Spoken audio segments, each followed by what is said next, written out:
করলা? তোমার সামনে যখন বক্তা আমি নবীর বিরুদ্ধে কথা বলে তুমি কিভাবে সহ্য করেছিলা?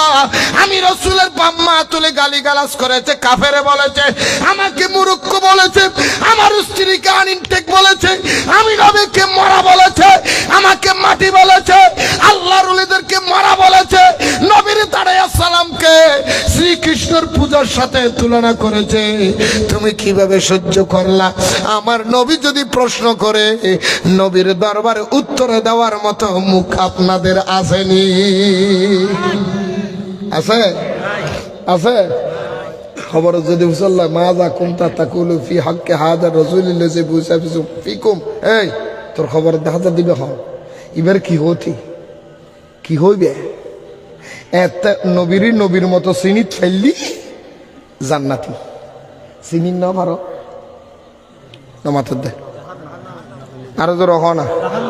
তুমি যদি ফেরস্তা রহ মন ফেরস্তা যে মন রব্বু কা দৌড়াই দিন না মাথায় আনো আসর কি দিন নে ওমা দিন উকতারা রোজা রাখি গোটা লটুনি ডলো গে এলা কইতে পারবে না। ওমা দিন উকা তার বড়া কি দিন উকা করছে এ দিনই না লানা বফুলা ফেলা গেরা এ টঙ্গি গেলাম মদিনা ওটা এটাই চলিব না। ও আটে চলিব নাকি এদিন বুঝিবা ভাই। 1 নম্বর 2 নম্বর আরে গেল 3 নম্বর তার চেচ্ছে না মাদা কুনতা তাকুলু মাদা কুনতা তাকুলু ফি হাক্কে হাজার রাজুলিল্লাযী বুয়ুসাফিকুম। এই এলদারের মানুষ ওই যে তোমার কবরে দেখা যায় উনি কে, ওনার সম্পর্কে তাকুলু কি বলতে? ওনার সম্পর্কে মাদা কুনতা তাকুলু কি বলতো ওনারে? ওনার কি আমার মতো কইতা? ওনার মাটির মানুষ কইতা? ওনার কি মরে গেছে কইতা? ওনার সম্পর্কে তোমার আকীদা কি সেটা আগে বলো। ওনার সম্পর্কে আকীদা যদি সঠিক হয় তুমি জান্নাতি, যদি না সঠিক করতে না পারো তুমি জাহান্নামী। তুমি হা হা লাদিরি বলবা। আর যদি সঠিক দিতে বলবো তখন তোমার ফেরেশতা ফিটের মধ্যে হাত দিয়ে বলবে, এইভাবে ছোট্ট করে করে তাপড়াইয়া বলবে, আদর করে করে বলবে, কা নাউমাতিল আরুস, ঘুমাও তুমি দুলার মতো, তোমার জন্য ফুল বিছানা দেওয়া হয়েছে। জোরে বলেন সুবহান আল্লাহু আহলে সুন্নাত ওয়াল জামাত নূরে বাংলা। কা নাউমাতিল আরুস, ঘুমাও তুমি দুলার মতো। কি এর মতো? এ আরা ওরস হয়ে তুমি সে দেরি কা নাউমাতিল আরুস, এ আরুসি তুমি নুরুসি বেশি দে আমি নকইবা না। আর তুমি যদি ইবে কি আরি আর ডলি বিহারি মন কিন্ন কিরো হবো দে বিশ্বকাপের ফুটবল ভাগি ওড়ো তুই বাংলাদেশের থাক। হ্যাঁ এটা তাই একু মারিব দে লাঠি ফাঁসার বাম কিনে দিয়ে আড্ডি ভাড়ে গেলে ওই দিন বুঝিবি দি ওয়াজিন কি হাজত। আঁকি দিয়ে যদি শুদ্ধ নয় আমল আসমান পর্যন্ত হইল ব্যস্তর হাসা পাইত না।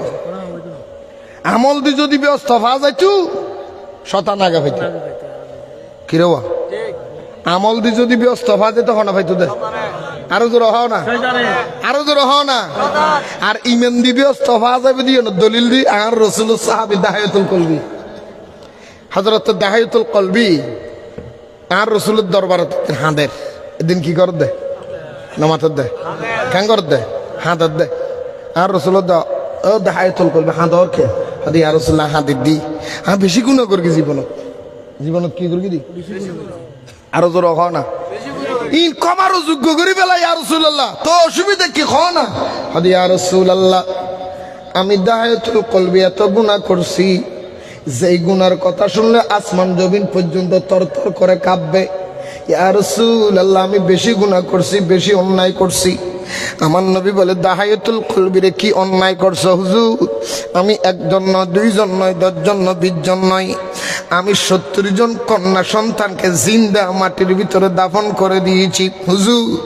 আমি 69 জন কন্যা সন্তান বাহিরের মেয়ে দাফন করছি, কিন্তু 70 নম্বরে যে মেয়েটা দাফন করছি উনি দুনিয়ার অন্য কোনো মেয়ে নয়, উনি আমার জন্ম দেওয়া আমার কলিজার টুকরা মেয়ে জমিলা।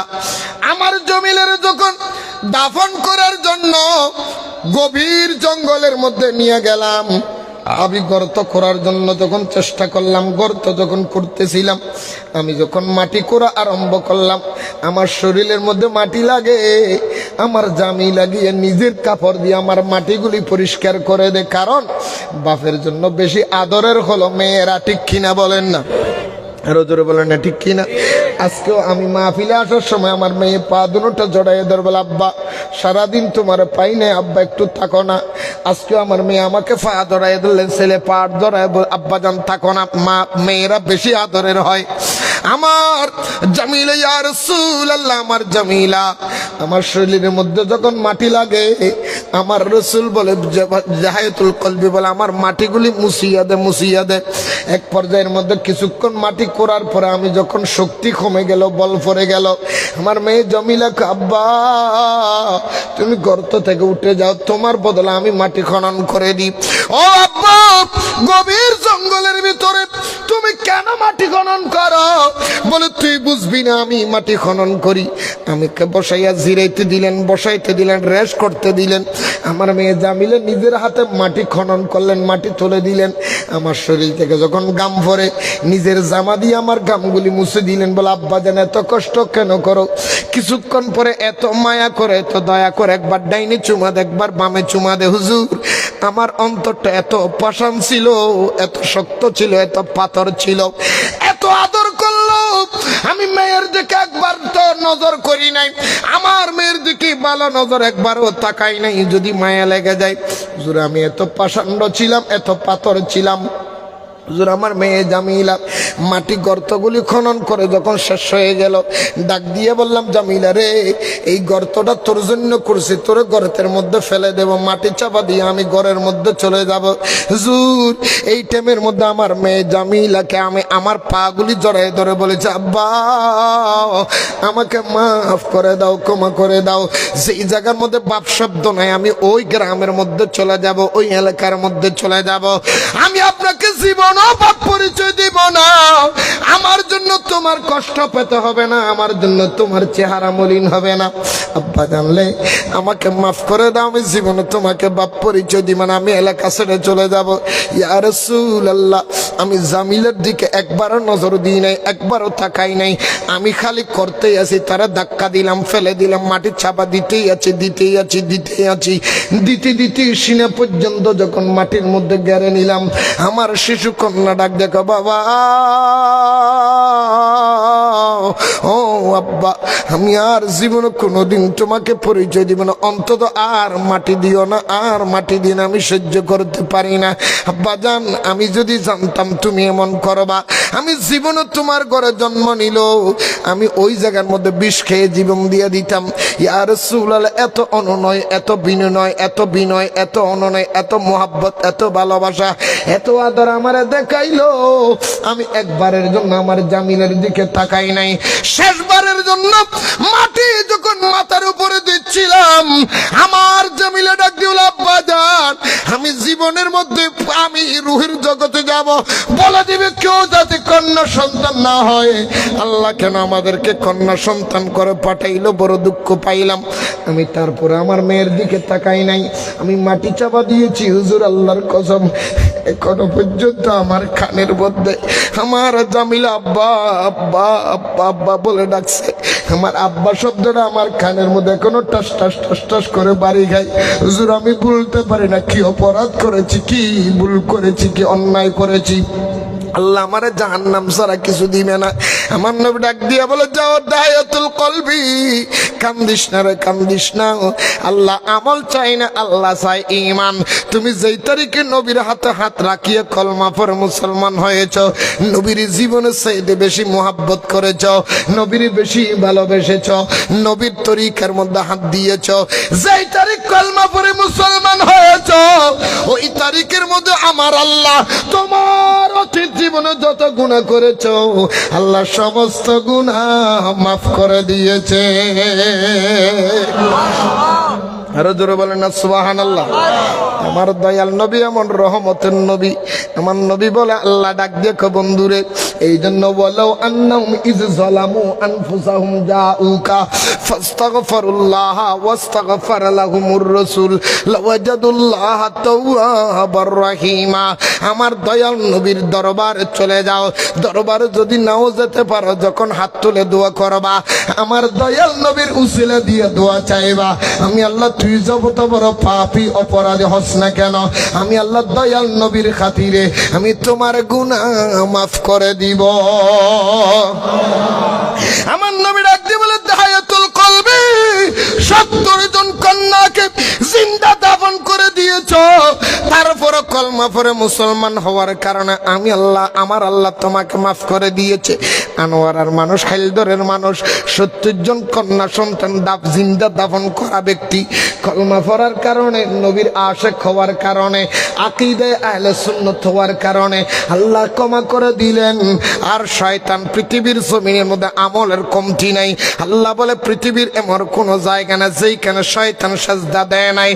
এত ইবাদত, এত বন্দেগী, এত রিয়াজত করার পরও আল্লাহ ডাক দিয়ে বলে আবা ওয়াস্তাকবারা ওয়া কানা মিনাল কাফিরিন। ও শয়তান, তোরা আমি কাফের বানিয়ে দিলাম, লানতের বোরখা দিলাম। আল্লাহ কারণ কি? ওনার গুনাহ মাফ করে দিলা, ওনার সওয়াবগুলি কাটিয়ে দিলা, দাহায়াতুল কলবির গুনাহ মাফ করে তারা জান্নাতি বানাইলা, আর শয়তানের সওয়াবগুলি ক্যান্সেল করে জাহান্নামী বানাইলা। কারণটা কি? তোমার লগে কিসের শত্রুতা? আমি আমার আল্লাহ বলে দাহায়াতুল কলবি ছিল নবীর পক্ষে, শয়তান ছিল আমার নবীর বিরুদ্ধে। নবীর বিরুদ্ধে যে থাকবে তার যত আমল থাকুক আমি আল্লাহ পছন্দ করি না।